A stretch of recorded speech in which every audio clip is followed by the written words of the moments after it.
One of the most critical skills for freelance documentary filmmakers and video journalists is the ability to write a great story pitch. Even if you have steady clients who approach you with assignments, knowing how to bring in new business through a pitch can help you keep a steady flow of work.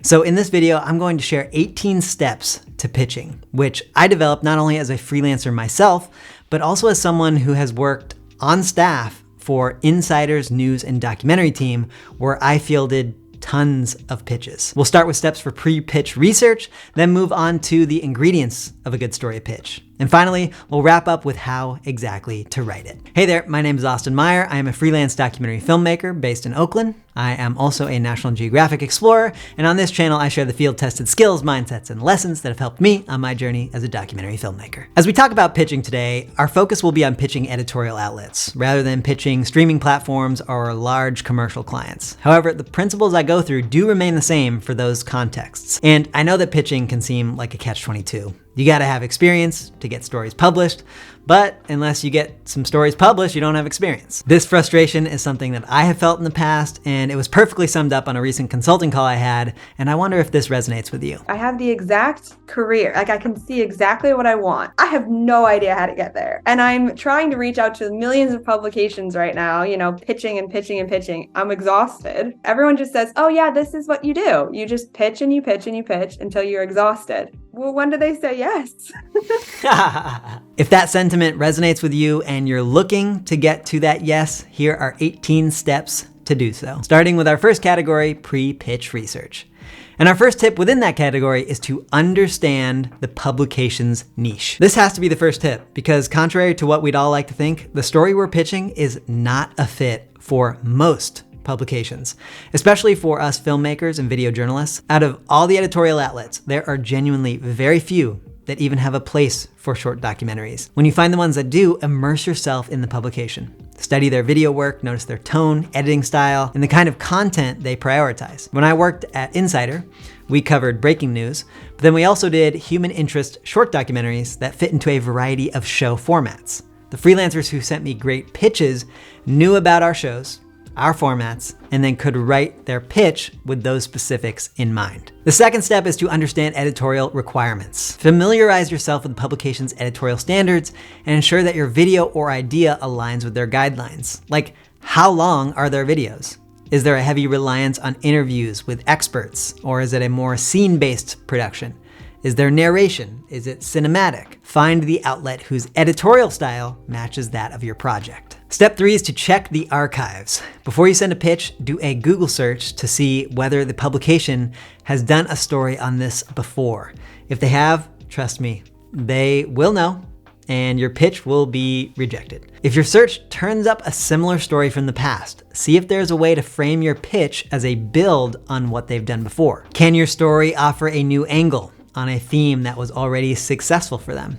If so, lean into that and they will respect that you've done your research. The fourth step is to be mindful of rights. This is especially important if you have a finished short documentary that you are looking to find a home for, or if you have shot some footage before pitching the story. Figure out what rights the outlet is getting. If they commission a story after you've filmed for a few days, do they own the rights to all the footage you shot on your own dime? If they buy your short documentary, do they now own the entire film in perpetuity? Or maybe they're asking for a non-exclusive license to the film in exchange for no money. Don't just agree to whatever the publication wants. Think about what you want in terms of rights and ownership, and then find the right match. The fifth step is to understand how the publication interfaces with freelancers. And I cannot stress this enough, how important this is. Every publication works with freelancers very differently. So whether you ask a publication before you pitch, during your pitch, or you DM someone who has worked with them before in the past, find out what relationship that outlet has to freelancers. For example, when I worked with Insider's news and documentary team, we used freelancers all the time. Freelance filmmakers all the time. Maybe more than any other outlet. But we never bought finished projects. We never bought partially finished films. And we almost never asked freelancers to edit. We commissioned freelancers for their ideas and for their cinematography. Then they passed the footage off to us and we took it from there. Now, that's completely different from somewhere like the National Geographic Short Film Showcase, which only publishes finished short docs. Some outlets want to be involved from the beginning to shape the story, some don't.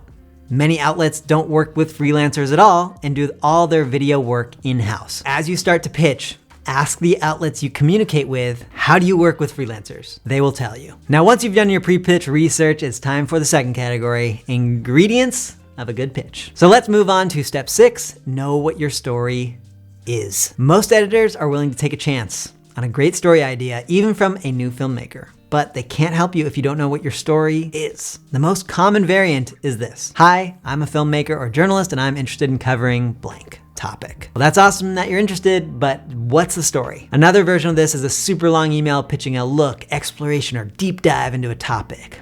Also not gonna fly. You need to know specifically what your story is, what's at stake, and for whom. The person receiving your pitch should be able to imagine the finished story in their head. The next step is to make it timely. Outlets are looking for stories that are trending, relevant of the moment, or shed new light on what everyone's already talking about. That could be breaking news, current events, holidays, big moments in pop culture. And this doesn't mean that you need to unnaturally bend your story to a timely event, but you should definitely be on the lookout for moments where your story could suddenly become timely. I suggest you create an editorial calendar based on your interests. If you work on environmental films, know when Earth Day is, know when the COP conference is, know when key environmental legislation is being voted on. And so when you write your pitch, you can convey why this story matters right now or for those upcoming dates. Now that timeliness goes hand in hand with step 8, which is to make it evergreen. Especially for short documentaries and video journalism pieces, a lot of outlets are looking for a longer shelf life on their investment compared to day-to-day breaking news and written stories. Therefore, they are often looking for a story that is not just timely, but timeless. They want to be able to put out films that address current and relevant topics, but that will have an evergreen feel to them that can bring in views and web traffic for months, if not years. So think about how your story relates to the moment, but sheds a light on those timeless human curiosities. Step 9 is to lock in unique access. When an outlet reads your pitch, they should believe that they absolutely need you to tell this story. You have unique access and a personal connection to the story. That is how you make yourself indispensable, and also showcase your personal interest and investment in the story. You can prove your drive through the access you've attained, and the outlets will be more confident that you can get the job done. And last in this category is step 10. Consider acquisition opportunities. If your short documentary is near completion or is completed, keep an eye out for outlets that commission completed stories. There aren't a ton out there, but there are some, and they could be a great option for you if you don't want to re-edit everything to align with an editorial's brand. If you're looking to publish with some of the most reputable outlets for short docs, such as New York Times OpDocs, The New Yorker, or The Guardian, a lot of their projects come via film festival acquisitions. So if you go the festival route with your project, connect with those teams ahead of time to see if they'll be there and if they would be interested in chatting about your film. And that brings us to our last category, how to write a pitch email.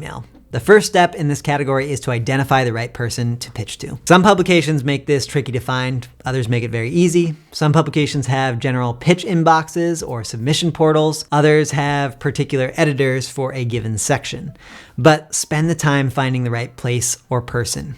Otherwise, your pitch will end up in the abyss. If you know someone at the publication or know someone who is friends with an editor, always leverage that. When I have leveraged a connection, I make sure to put that in bold in the email to make sure they see it. Like in this story pitch I wrote for PBS NewsHour, where I wrote, I'm also friends with PBS NewsHour correspondent, insert name here, who recommended that I get in touch with you about this story pitch, as she thought it might be a good fit for the NewsHour website. If you can get that kind of recommendation, the editor will no doubt take it more seriously. Step 12 is to keep it short and snappy. If your email is long, a pitch reviewer may move on without reading a word. It's just too overwhelming. So make your email as short as possible to get your story idea across. This could be just a paragraph or two. When it's an urgent or breaking news pitch, put that in your subject line. And always assume the person reading your pitch knows nothing about the topic or story you are pitching. Step 13 is to highlight relevant experience. If I'm writing a cold pitch to an editor who has never heard of me before, I will lead with a sentence about who I am and my credentials. If you don't have credentials that are relevant to who you are pitching and what you're pitching, lead with your story first. And then you can follow up with your connection to it. Then step 14 is to nail your logline. If there is one place in your email to focus your attention, it is your logline. A good logline is a single sentence that tells enough to convey a solid sense of the story, but is succinct enough that the editor will be drawn towards clicking in to see some of the visuals you've already captured. A logline answers the question, what is it? And it answers it clearly and enticingly. Again, I will often put this in bold in my email. This doesn't mean that you can't expand beyond one sentence. I just always assume that an editor is gonna spend minimal time reading. So I focus on the one bolded sentence that could get their attention. Because when we have their attention, we can go on to step 15, include visuals that are easy to view. Here we are, step 15 of 18, and we are finally at the visuals. And that's the nature of documentary film or video journalism work. It just takes more time to review than written pieces. So if we're gonna get someone to actually watch what we've created, we gotta get all the steps leading up to this point right. When you're attaching visuals to your pitch, make sure that they are extremely simple to view. If you just have photographs or still images, attach those in a PDF so an editor can view those images without navigating away from their email. If you have video selects or a completed video, I recommend uploading it as an unlisted YouTube video or Google Drive link and then copy and pasting the link in the body of the email, because then the editor can open it without leaving their email. An example of this is when I pitched a short doc to Insider about fires impacting wineries in my hometown. This is a selects reel I uploaded as an unlisted YouTube video, and then I copy and pasted the link in the body of the email. I also put time codes in the video description so that the editor could browse different scenes and get a sense of what I'd captured and what I already had in the bank. And it worked. After seeing these selects, I was commissioned to make this story for Insider. And that was when I was a freelancer. After you've attached visuals, step 16 is to sign off. When you sign off, thank the editor for their time. Tell them you're open to feedback or shaping the story based on how they see fit so that it works for their existing formats, and then give them your phone number and tell them to call anytime. If they read it and immediately like the idea, you want to get them on the phone as quick as possible. Lastly, I almost always write at the end of my pitch email something like, quote, "Due to the timeliness of this story, I am also pitching other outlets." End quote. For some reason, when I graduated journalism school, I thought that pitching to multiple outlets at once was a no-no, but now I am all about it. If they want your story, come and get it. We got bills to pay as freelancers, and we can't be waiting around for weeks or months for their answer. Step 17 is to follow up and keep tabs.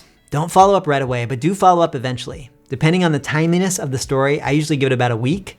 And then if I don't hear from them after a follow-up, I assume they're not interested at this moment. If I do hear back, but they don't want the story, I ask for advice about how to improve my pitch for next time. And no matter what, I add their name to my editors and pitching spreadsheet. If you're doing all this work to find editors and places to pitch stories, start a spreadsheet where you list the person's name, where they work, what their specialty is, their contact info, and any other relevant information. It's a great idea to have all of this in one place for the next time you may have the perfect story. And lastly, step 18 is to keep pitching. When it comes to pitching, it is a numbers game.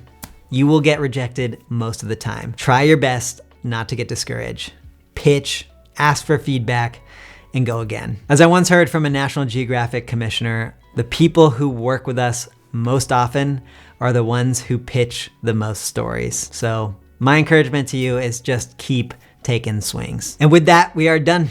18 steps to land your dream publication. I really hope that these are useful and that they work for you. And if you have your own tips or follow-up questions on all of this about pitching, drop them in the comments. Let's get that conversation going. I'll be jumping in there anytime you write. So thank you so much for watching. I will see you next week. And until then, go out and tell some stories.